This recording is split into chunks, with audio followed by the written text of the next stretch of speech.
Hello friends, स्वागत है आप सभी का मेरे यूट्यूब चैनल निज़ाम क्लासेस में। आज के इस क्लास में हम लोग कक्षा 10th का प्रश्नावली 1.3 का कोण को देखेंगे, जो इस प्रकार से है कि सिद्ध कीजिए कि √5 एक अपरिमेय संख्या है। तो देखिए, सबसे पहले तो हम लोग जानते हैं कि जो भी हमारा रूट अंडर रहता है वो हमारा अपरिमेय संख्या होता है, क्योंकि 5 का तो वर्ग हो नहीं सकता है, क्योंकि इसका वर्गमूल हम लोग निकाल नहीं सकते हैं। तो इसलिए √5 तो एक अपरिमेय संख्या है। लेकिन यहाँ पे हम लोग को सिद्ध करना है कि √5 एक अपरिमेय संख्या है। तो सबसे पहले हम लोग लिखेंगे यहाँ पे इसको हल में, यानी कि ऐसे आप लोग लिख लीजिएगा, माना कि √5 एक परिमेय संख्या है। क्योंकि ये हम लोग को सिद्ध करने के लिए कह रहा है, तो सबसे पहले हम लोग इसका उल्टा मान लेते हैं कि माना कि √5 एक परिमेय संख्या है। तो जब √5 हमारा परिमेय संख्या है तो √5 किसके बराबर होगा, यानी कि P/Q के रूप में होगा। तो हम लोग लिखेंगे, यानी कि लिख दिए कि √5 बराबर P/Q लिखेंगे, जहाँ Q किसके बराबर नहीं है, जहाँ Q 0 के बराबर नहीं है, तथा P और Q सह-अभाज्य हैं।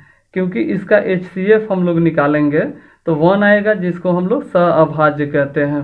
देखिए, जब इतना हम लोग लिख देंगे तो इसको लिखेंगे हम लोग दोनों तरफ वर्ग करने पर, यानी कि हम लोग लिख देते हैं पहले दोनों तरफ वर्ग करने पर। देखिए, अब हम लोग इसके दोनों तरफ वर्क करेंगे। इसको मैं थोड़ा सा ऊपर कर रहा हूँ क्योंकि आप लोग इसको स्क्रीनशॉट कर लीजिएगा। देखिए, हम लोग लिखेंगे दोनों तरफ वर्क करने पर। तो हम लोग सबसे पहले तो अपना क्वेश्चन को उतार लेंगे, यानी कि इसको हम लोग P/Q के बराबर किए हैं, तो इधर भी हम लोग वर्क करेंगे और इधर भी वर्क करेंगे। अब देखिए, जब हम लोग √5 का वर्क करेंगे तो जब भी हमारा स्क्वायर में जब आएगा रूट, तो यानी कि रूट का भी वैल्यू खत्म हो जाता है और स्क्वायर का भी वैल्यू खत्म हो जाता है। जैसे देखिए, क्योंकि यहाँ पे हम लोग का 5 इसी तरह उतर जाएगा। वो इसलिए क्योंकि रूट में अगर हमारा 5 है, अगर इसको हम लोग गुना करते हैं तो कितना आएगा, 25, और 25 का वर्गमूल तो 5 ही आएगा। इसलिए हम लोग इसको डायरेक्टली हम लोग 5 लिख देंगे। अब देखिए, इसके बाद P को हम लोग 2 बार गुना करेंगे तो P² हो जाएगा, क्योंकि P गुने P जब हम लोग करेंगे तो 1 और 1 2, यानी कि P 2 हो गया हमारा 2 तो हम लोग P² लिख देंगे। जगह नहीं होने के कारण मैं यहीं पे लिख रहा हूँ, ये आपको यहाँ पे लिखने की ज़रूरत नहीं है। यदि आप एग्ज़ाम दे रहे हैं तो पीछे आपको रफ करने के लिए पेज दिया गया रहेगा, आप लोग उससे रफ कीजिएगा। देखिए, उसी तरह हम लोग Q का स्क्वायर करेंगे तो ये भी Q² होगा। अब देखिए, आप लोग कोई भी समीकरण बनाते हैं तो जब बनने वाला नहीं रहता है तो हम लोग क्या करते हैं, इसको क्रॉस मल्टीप्लाई करते हैं। थोड़ा सा मैं इसको ऊपर करता हूँ। देखिए, जब हम लोग इसको क्रॉस मल्टीप्लाई करेंगे तो ये हमारा हो जाएगा, मान लीजिए इसके नीचे कुछ भी नहीं तो हम लोग 1 तो दे सकते हैं या 1 हम लोग समझ सकते हैं। तो देखिए, यहाँ पे हम लोग गुना कर देंगे, मान लीजिए 1 हम यहाँ पे दे ही देते हैं, तो P से 1 में गुना होगा तो ये हमारा हो जाएगा P², और यहाँ पे जब हम लोग 5 से गुना करेंगे तो ये हमारा हो जाएगा 5Q²। अब देखिए, ये हमारा किस प्रकार से आ गया, विभाजन एल्गोरिथम द्वारा, जो मैंने चैप्टर 1 में पढ़ाया हुआ है। यानी कि समझ लीजिए कि 5 का पहाड़ा हम लोग Q² बार पढ़ रहे हैं तो हम लोग कितना मिल रहा है, P²। जैसे यहाँ पे देखिए 4 है, अगर हम लोग 2 का पहाड़ा 2 बार पढ़ रहे हैं तो कितना आएगा, 2 दूनी 4। बिल्कुल इसी फॉर्मेट पर ये है, यानी कि भाज्य बराबर भाजक गुने भागफल प्लस शेषफल के रूप में। तो हम लोग लिखेंगे यहाँ P² 5 से विभाजित है। तो देखिए, P² जो है 5 से विभाजित है, तो P भी 5 से विभाजित होगा। अब देखिए, ये कैसे विभाजित होगा मैं अभी आपको समझाता हूँ। क्योंकि मान लीजिए किसी चीज़ का स्क्वायर है, जैसे कि 2 का स्क्वायर हम लोग कितना होता है, 4। तो 4 यदि हमारा 2 से विभाजित है तो 2 भी तो हमारा 2 से विभाजित होगा। बिल्कुल यही चीज़ यहाँ पे है। देखिए, अब इतना करने के बाद आप लोग नीचे लिखिएगा, सॉरी, यहाँ पे हम लोग लिखेंगे, अब लिखेंगे हम लोग P बराबर 5R लेने पर, हम लोग खुद से 5r ले लेंगे, क्योंकि आप लोगों को जितना भी अंक मिलेगा, जैसे हम लोग को मिला था यहाँ पे √5 को सिद्ध करने के लिए, तो जितना भी अंक मिला रहेगा हम लोग उसी को मान लेंगे कि p बराबर 5r लेने पर। आप लोग बिल्कुल जिस तरह से मैं शुरू से स्टेप लिखा हूँ आप लोग वैसे ही लिखिएगा। देखिए इतना लिखने के बाद में आप लोग फिर से लिखिएगा कि दोनों तरफ वर्ग करने पर।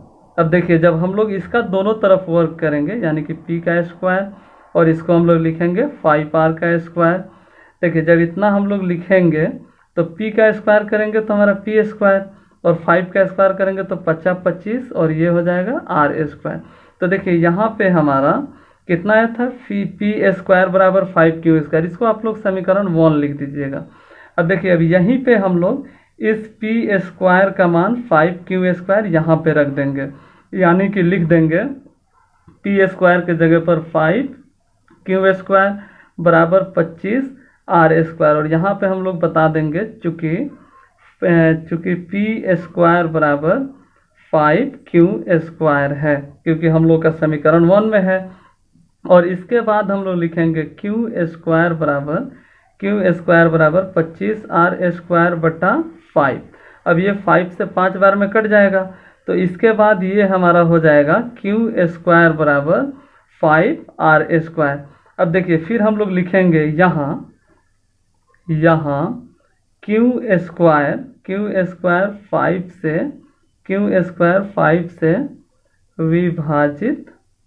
5 से विभाजित है, तो q भी 5 से विभाजित होगा। देखिए वहाँ पे p भी हमारा विभाजित हो गया, यहाँ पे q भी विभाजित हो गया, इसलिए हम लोग लिखेंगे अतः, यहाँ पे लिख देंगे हम लोग अतः हमारी कल्पना का विरोधाभास के कारण √5 एक परिमेय संख्या नहीं होकर एक अपरिमेय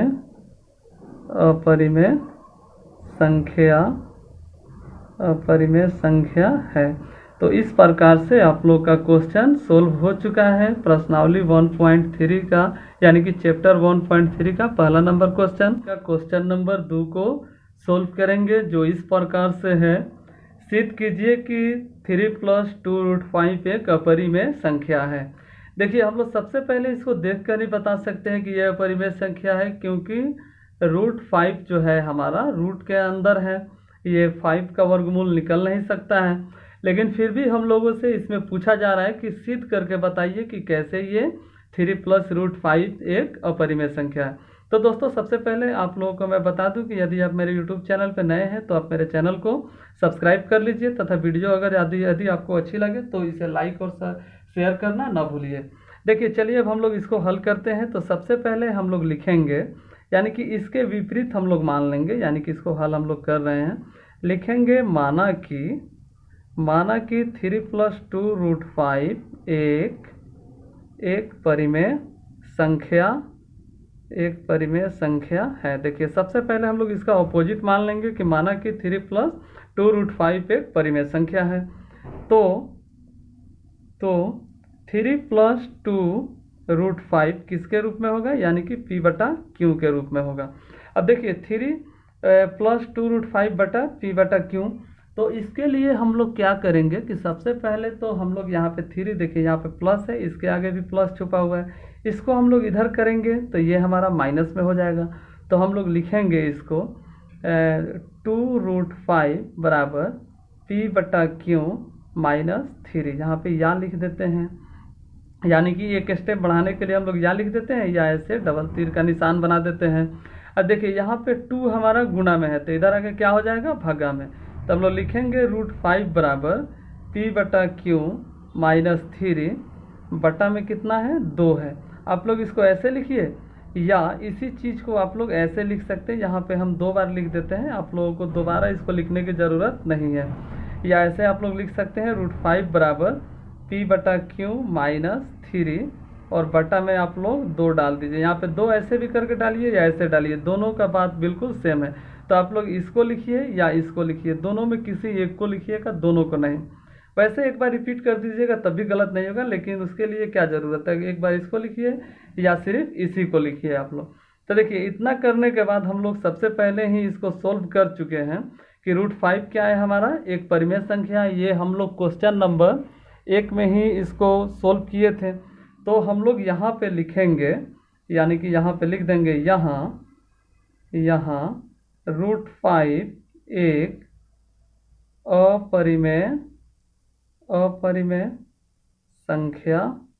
अपरिमेय संख्या है तथा P/Q -3/2 एक परिमेय संख्या है। अब देखिए ये एक हमारा अपरिमेय संख्या है और ये क्या है, ये हमारा परिमेय संख्या है। तो हम लोग क्या, परिमेय और अपरिमेय बराबर नहीं हो सकता है, तो हम लोग लिख देंगे तो √5 बराबर नहीं हो सकता है किसके, P/Q -3/2 है, यानी कि परिमेय और अपरिमेय बराबर नहीं है। ये ऐसे हम लोग लिख देंगे। इसके बाद में हम लोग लिखेंगे इसलिए, यानी कि अतः हमारी कल्पना गलत है, क्योंकि हम लोग ऊपर माने थे ना कि 3 + 2 √5 एक परिमेय संख्या है। तो इसी को हम लोग नीचे यहाँ पे लिखेंगे, अतः हमारी कल्पना गलत है तथा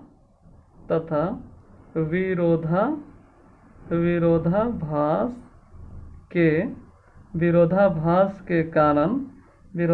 के कारण 3 + 2 √5 एक परिमेय संख्या ना होकर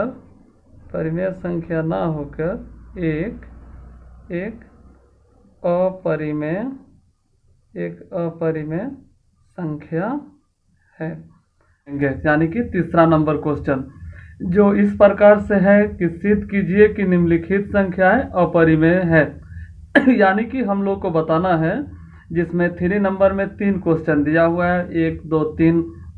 पहला में है 1/√2, दूसरा में है 7√5 और 6, यानी कि 6 + √2। अब इसको हम लोग को बताना है कि ये सभी संख्याएं जो हैं ये एक अपरिमेय संख्या है। तो चलिए हम लोग सिद्ध करते हैं। सबसे पहले हम लोग पहला को हल करते हैं, यानी कि हल 1 1 नंबर से। सबसे पहले हम लोग को दिया है जिस तरह हम लोग पहले बनाते थे, यानी कि मैंने क्वेश्चन नंबर 1 और 2 में बताया था प्रश्नावली 1.3 के, बिल्कुल उसी तरह यहाँ पे भी हम लोग सबसे पहले लिखेंगे, माना कि 1/√2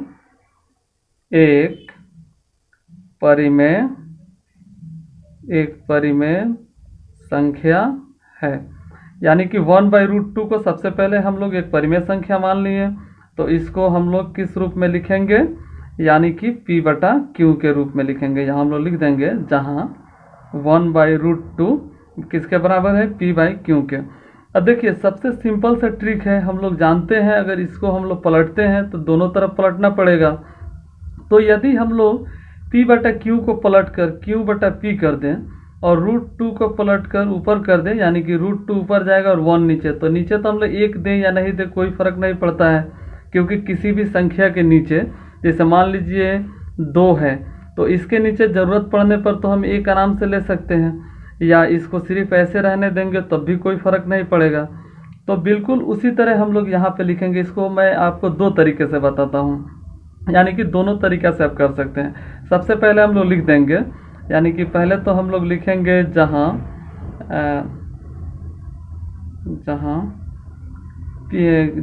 Q बराबर नहीं है 0 के तथा P और Q सहअभाज्य हैं।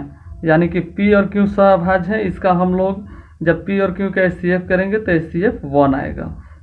अब देखिए हम लोग लिखेंगे संख्या को, यानी कि संख्या नहीं लिख देते हैं दोनों तरफ पलटने पर, दोनों तरफ पलटने पर। देखिए जब हम लोग लिख देंगे दोनों तरफ पलटने पर, तो इसको जब हम लोग पलटेंगे √2/1, क्योंकि समीकरण का नियम है हम लोग एक तरफ पलटेंगे तो दूसरा तरफ पलटना पड़ेगा, तो हम लोग √2 लिख देंगे। नीचे एक नहीं भी लिखेंगे तो एक हमारा छुपा हुआ है। अब इधर हम लिख देते हैं Q/P। अब देखिए यहाँ पे हमारा क्या है, √2 एक अपरिमेय संख्या है और Q/P क्या है, एक परिमेय संख्या। हम लोग लिखेंगे यहाँ √2 एक अपरिमेय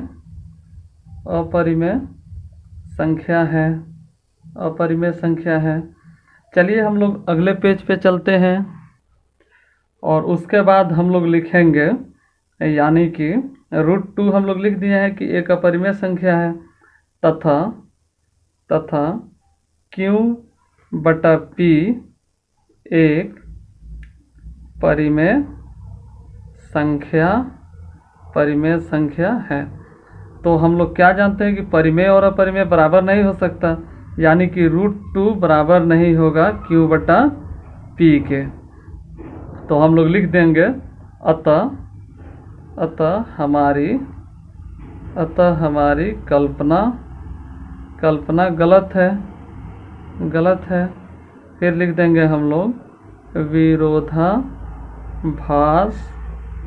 के कारण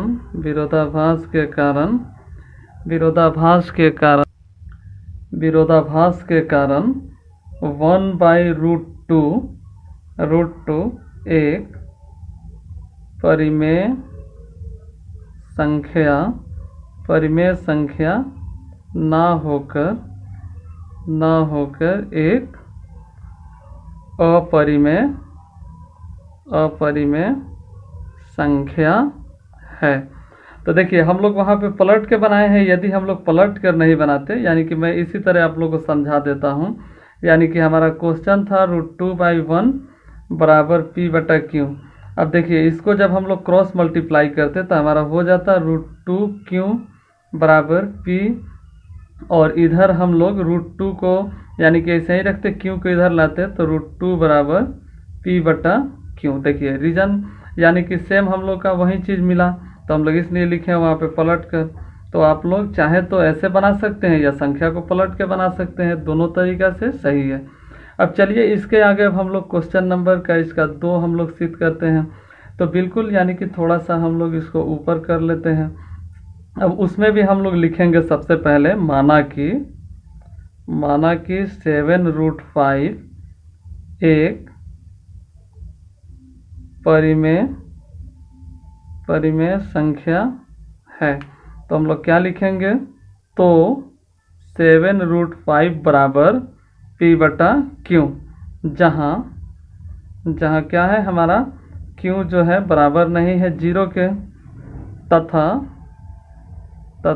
P और Q सह अभाज्य संख्या है। फिर इसके बाद अब हम लोग बनाएंगे, लिखेंगे तो 7√5 बराबर P/Q।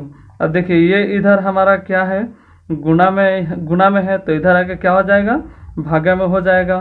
तो हम लोग इसको लिखेंगे या √5 बराबर P/Q, और इधर बटा में क्या हो जाएगा हमारा 7। तो इधर हमारा क्या है, ये तो हम लोग देख रहे हैं एक अपरिमेय संख्या, इधर परिमेय है। हम लोग लिखेंगे यहाँ √5 एक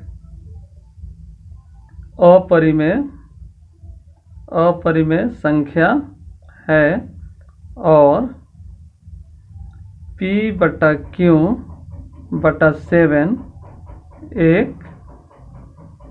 एक परिमेय संख्या है। तो यानी कि परिमेय बराबर नहीं हो सकता है, तो हम लोग लिखेंगे तो √5 क्या है, बराबर नहीं होगा P/Q/7 के। तो हम लोग लिख देंगे अतः हमारी कल्पना गलत है। हम लोग जो परिमेय माने थे गलत है, अतः हमारी कल्पना गलत है और विरोधाभास के कारण 7√5 एक अपरिमेय संख्या है। तो इस प्रकार से हम लोग इसको बनाएंगे। तो चलिए अब इसके आगे हम लोग क्वेश्चन नंबर इसका 3 को भी देख लेते हैं। तो देखिए इसको भी हम लोग बिल्कुल उसी तरह लिखेंगे कि यानी कि जिस तरह यहाँ पे हम लोग लिखे हैं ना कि माना कि 7√5 एक परिमेय संख्या, तो उसी तरह आप लोग ये जो हमारा क्वेश्चन है 6 + √2, तो आप लोग इसी तरह बिल्कुल लिख दीजिएगा कि माना कि 6 + √2 एक परिमेय संख्या। वीडियो ज़्यादा लंबा हो जाएगा इसलिए मैं आप लोग को इसको तो सिर्फ समझा देता हूँ, आप लोग खुद से कर सकते हैं। यानी कि ये जब आप लोग ऊपर का बिल्कुल इसी तरह लिख लीजिएगा कि माना कि 7√5 एक परिमेय संख्या जैसे लिखा है ना, तो आप लोग लिखिएगा माना कि 6 + √2 एक परिमेय संख्या है, तो 6 + √2 बराबर p/q, और जहाँ q बराबर नहीं है 0 के तथा p और q सअभाज्य हैं। और उतना करने के बाद आप लोग लिखिएगा 6 + √2 बराबर p/q। अब उसके बाद 6 इधर प्लस में है तो इधर आके हमारा क्या हो जाएगा p/q - 6। और फिर देखिए ये हमारा एक अपरिमेय है और ये परिमेय है, तो आप लोग लिखिएगा यहाँ √2 एक परिमेय संख्या है जबकि p/q - 6 एक अपरिमेय संख्या है। तो परिमेय और अपरिमेय बराबर नहीं हो सकता है, अतः हमारी कल्पना गलत है और विरोधाभास के कारण 6 + √2 एक परिमेय यानी कि अपरिमेय संख्या है। तो इस प्रकार से आप लोग इसको बना सकते हैं।